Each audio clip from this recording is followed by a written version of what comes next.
नवरात्रि का उपवास और भूखी सास। सास ने पकड़ ली थी नवरात्रि के उपवास रखने की जिद। 9 माताओं के लिए 9 दिन व्रत रखूंगी। मैया की भक्ति में शक्ति है। मैया हमारे परिवार को अपना आशीर्वाद जरूर देंगी।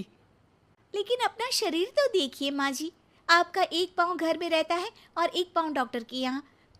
फिर से बीमार हो गई तो जय माता दी के साथ राम नाम सत्य भी। अरे राम राम राम, कैसी बातें कर रही हो बहू। राम नाम सत्य हो मेरे दुश्मनों का। मुझे व्रत रखने से मत रोको बहू। वरना देवी माँ नाराज हो जाएंगी। नहीं, तुम्हारी सासु माँ नाराज हो जाएंगी। अरे पर माँ, भूखे क्यों रहना है? देवी माँ थोड़ी ना चाहती होंगी कि उनके भक्त भूखे रहें। और आपकी तो सारी मनोकामना पूरी हो चुकी है ना माँ। लालच है बेटा, लालच बुढ़ापे में भी खत्म नहीं होती। अरे तुम चुप करो जी।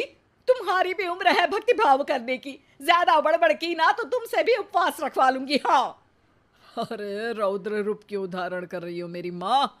रख लो व्रत। ठीक है माँ, बस अपनी हेल्थ का ध्यान रखना। अरे उसकी चिंता तुम मत करो बेटा। मैंने टीवी पे देख लिया है कि व्रत में क्या क्या खाने से शरीर में कमजोरी नहीं होती।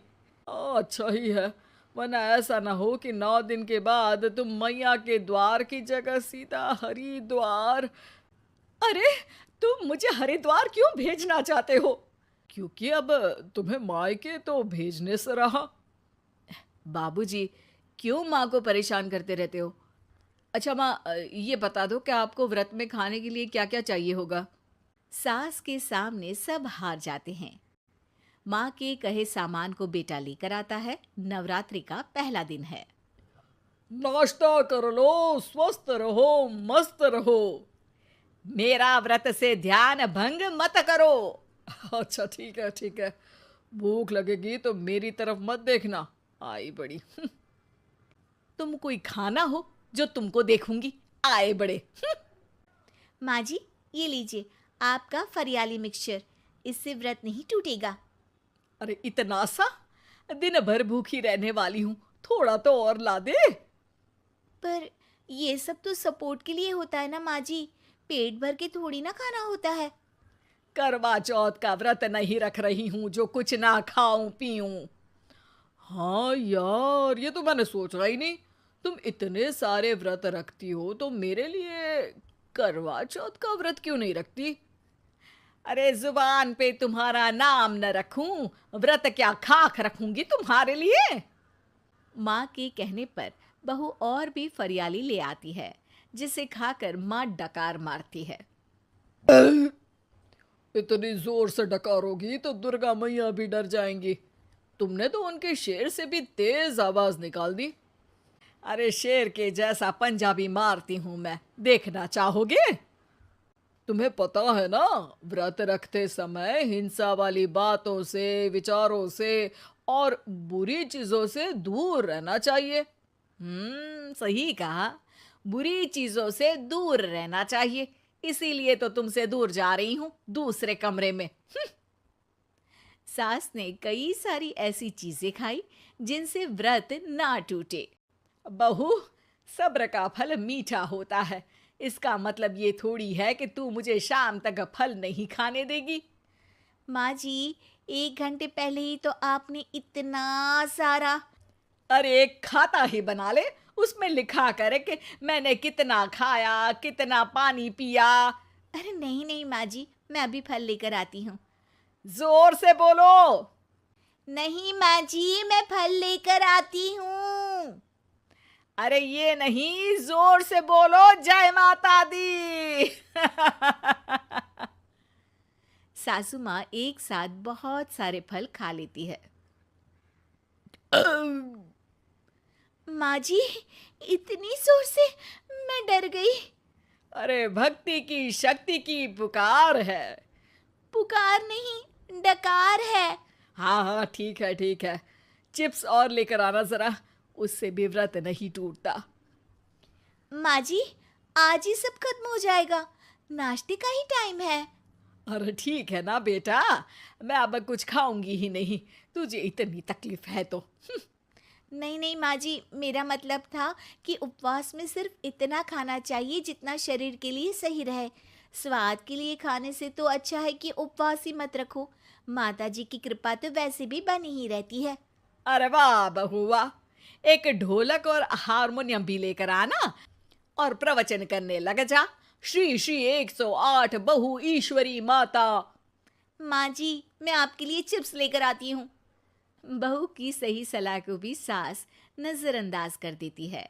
थोड़ी देर में बहू सास को चिप्स लाकर दे देती है। आलू की चिप्स, आहा मजा आ गया।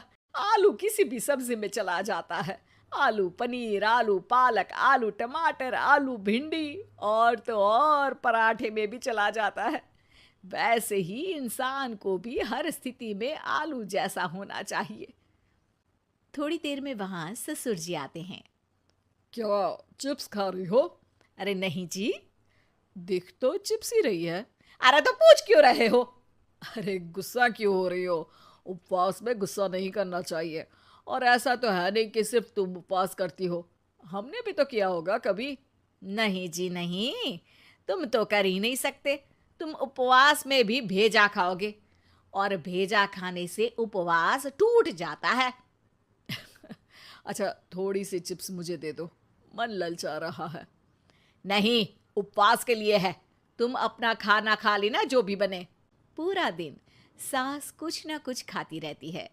जैसे ही रात होती है, बस उपवास हो गया, अब मैं खाना खाऊंगी। जो दिन भर से खा रही थी उसको क्या बोलते हैं? बाबूजी क्यों माँ को परेशान करते रहते हो? अरे लड़के, तेरी माँ दिन भर से इतना खा चुकी है कि देश में भूखमरी की समस्या इसी की वजह से बढ़ रही है। और खाने की दिक्कत नहीं है, कितना भी खाए लेकिन सेहत इधर उधर होती रहती है। कुछ ऊपर नीचे हो गया तो तेरी माँ खाने के बाद हाथ धोएगी और तू अपनी माँ से हाथ धो बैठेगा। अरे इत्तू सा तो खाया था, उपवास भी ना तोड़ू क्या? ठीक है, नहीं खा रही बस। अरे बहू तुम ही बताओ, ये इत्तू सा मतलब कितना खाया है इसने? ना जी ना, मैं कुछ नहीं बोलूंगी। खाना दे रहे हो या नहीं, या 9 दिन बिना जल के उपवास रख लूं? देने के लिए धमकी अच्छी है, सुनने में भी डरावनी लग रही है, पर जैसे तुम्हारी जुबान में स्वाद का खून लगा है ना, तुम भूखी नहीं रह पाओगी।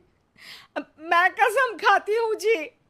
अरे देखो, कसम भी खाओगी तुम। अरे कुछ और दे दो इसको खाने को। ये ले, दाल चावल खा ले बस। डॉक्टर भी कहते थे कि माँ को आए दिन पेट से जुड़ी समस्या रहती है। बस इसी के लिए घर वाले पहले उन्हें उपवास नहीं करने दे रहे थे, लेकिन जब उपवास करने दिया तो माँ ने इतना फरियाली खाया कि घर वालों की चिंता बढ़ा दी। और जैसा कि घर वालों को डर था, अगले दिन उनकी तबीयत खराब भी हो गई। डॉक्टर को बुलाना पड़ा। अरे जितनी बार आप बीमार होते हो उस हिसाब से तो मुझे एक क्लिनिक आपके घर में ही खोल लेना चाहिए। या फिर क्लिनिक में ही इनका एक अलग कमरा बनवा देते हैं डॉक्टर साहब। बाबूजी, पिताजी, मेरे जनक, क्यों हमेशा मजाक करते रहते हो? डॉक्टर साहब, माँ का पेट खराब है। क्या खाया था? जो मिला जो दिखा सब कुछ। अरे बस भी करो जी। बस तो तुमको करना था खाते वक्त।